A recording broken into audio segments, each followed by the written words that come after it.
Hi అండి. నేను మీ నాని. అదేనండి మీ గోదావరి అబ్బాయిని. ఇప్పుడు మీకు చూస్తున్న ఈ గుడి శ్రీ వల్లి దేవసేన సమేత సుబ్రహ్మణ్యేశ్వర స్వామి టెంపుల్. ఇది వచ్చి మనకి ఆత్రేయపురంలో ఉంది. ఈ గుడి ఎంత ఫేమస్ అంటే నిజంగా ఫ్రెండ్స్, నా చిన్నప్పటి నుంచి నేను ఈ గుడికి వెళ్తూనే ఉన్నాను.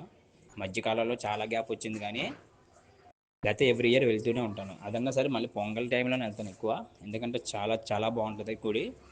అక్కడ షష్ఠి చేస్తారు ఫ్రెండ్స్, ఎంత బాగుంటుందంటే సుబ్రహ్మణ్య షష్ఠి కానీ ఏదైనా సుబ్రహ్మణ్య స్వామికి సంబంధించి ఏది వచ్చినా సరే విశేషం చాలా బాగా చేస్తారు.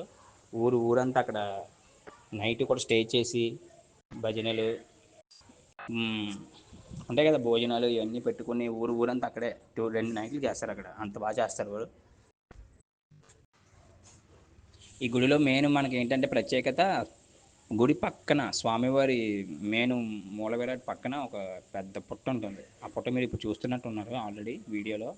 ఈ పుట్ట ఎంత బాగుంటుందంటే మనం అందరినీ చాలా అట్రాక్టివ్ చేస్తుంది. అండ్ ఇంకోటి ఏంటంటే విశేషం, అందులో పుట్టలో స్వామి వస్తు ఉండి వెళ్తూ ఉంటారని చెప్పని ఇక్కడ విశేషం. అందరికీ తెలిసిందే, చాలామంది కూడా చూశారు, ఈ ఊరి పెద్దలు కానీ అందరూను. కానీ స్వామి మాత్రం ఎవరిని ఏమీ అనరు, అంత ఫేమస్ ఈ గుడి. నిజంగా నాకు చాలా ఇష్టం. ఇదివరకు ఇక్కడ మా అక్క వాళ్ళు ఉండేవారు. సో వాళ్ళు ఉన్న టైంలోనే మేము వచ్చి స్వామివారిని గుడి ఎప్పుడు దర్శించుకొని అక్కడక్కడ ఆడుకునేవాళ్ళం, ఈ చుట్టుపక్కల ఆడుకునేవాళ్ళం. చాలా బాగుండేది, చాలా పీస్ఫుల్గా ఉంటుంది. ఈ మధ్య అంటే కొంచెం బిల్డింగ్లు ఎగిసిపోయినాయి కానీ ఆత్రేయపురం అయితే ఇదివరకు చాలా బాగుండేది. మంచి మంచి పెంకుటిల్లులు మనం ఇదివరకు చూసేవాళ్ళం కదా, పూర్వకాలంలో ఇల్లులా ఉండేవి, ఓల్డ్ హౌసెస్. అలా ఇక్కడ ఈ ఊర్లో ఒక 10 ఎన్నో ఉన్నాయంటే ఇంక ఎక్కువ లేవు. అదన్నా వాళ్ళు ఏదో ఉంచుకున్నట్టున్నారు వాళ్ళ జ్ఞాపకార్థం కోసం. సో బట్ చాలా బాగుంటుంది ఫ్రెండ్స్. ఆత్రేయపురం అంటే ఏంటి అని అనుకుంటే మీరు ఒక్కసారి రండి, చూడండి, విజిట్ చేయండి. నిజంగా మీరు మళ్ళీ మళ్ళీ వస్తూనే ఉంటారు. ఈ ఊరు అంత బాగుంటుంది ఆత్రేయపురం అంటే.